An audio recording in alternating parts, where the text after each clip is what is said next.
ఈరోజు అందరి కాలువకి ముందుగానే నీళ్ళు వచ్చినందుకు చాలా సంతోషంగా ఉంది. ఇక్కడ వచ్చేసినటువంటి బ్యాంక్ చైర్మన్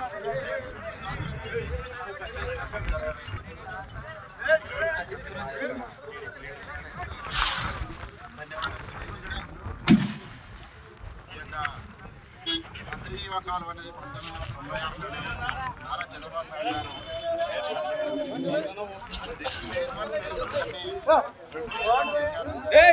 కింద వచ్చేసి 1,95,000 ఎకరాలకి అందించడం జరిగింది. అలాగే ఫేజ్ 2 కింద 4,04,000 ఎకరాలకు నీళ్లు అందించడం జరుగుతుంది. అలాగే గవర్నమెంట్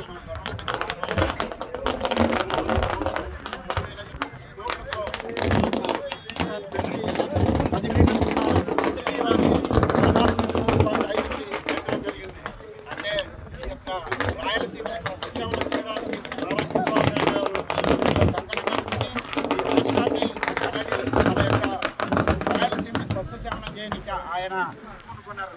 అలాగే గత గవర్నమెంట్లో ఇక్కడ కూడా ఈ యొక్క అందరివేలు పట్టించుకొని దాఖలాలు ఉన్నాయి. 5 ఏళ్లలో ఒక 2,000 కోట్లతో దీనికి మరమ్మతులకు ఖర్చు చేయడం జరిగింది. కానీ నారా చంద్రబాబు నాయుడు గారు 3,500 కోట్లతో ఒకేసారిగా చేయడం అంటే అంత ఆషామాషి కాదు. చంద్రబాబు నాయుడు గారు అలాగే మన యొక్క ఈ రాష్ట్రంలో అగ్రపథంలో నడిపించడానికి మన రాష్ట్రాన్ని భారతదేశంలో తొలి రాష్ట్రంగా ఉండాలి అంటే అభివృద్ధిలో కానీ సంక్షేమంలో ఉండాలని చెప్పేసి ఆయన ఎంతో కృషి చేస్తున్నారని తెలియజేస్తున్నాను. అలాగే మన రాష్ట్రంలో గత ప్రభుత్వం అయినటువంటి వైఎస్ జగన్మోహన్ రెడ్డి 5 ఏళ్ల కాలంలోనే నేను రాయలసీమను ముందు పెట్టానని చెప్పేసి ఈ యొక్క రాయలసీమకి ఆయన ఎంత వెన్నుపోటు పొడిచారో మీకే తెలుసు.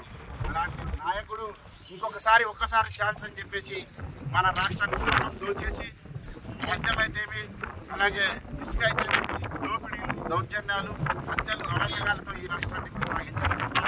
అభివృద్ధి కానీ సంక్షేమం కానీ చేపట్టకుండా మన రాష్ట్రాన్ని సర్వం దోచేశారు. ఇప్పుడు చూసినట్లయితే నిన్న మొన్న అయినటువంటి లిక్కర్ స్కామ్లో మిథున్ రెడ్డి గారిని కూడా అలాగే రాజమండ్రి సభ్యులు కూడా తరలించడం జరిగింది. ఇలాంటి నాయకులు మన 5 సంవత్సరాల్లో ఈ రాష్ట్రాన్ని దోచేశారు. అలాగే ఈ యొక్క మన నారా చంద్రబాబు నాయుడు గారు వచ్చి ఈ రాష్ట్రాన్ని ఎంతో అభివృద్ధి పథంలో నడిపించడానికి చాలా ముందుగా కూడా కృషి చేస్తామని కూడా తెలియజేస్తున్నాను.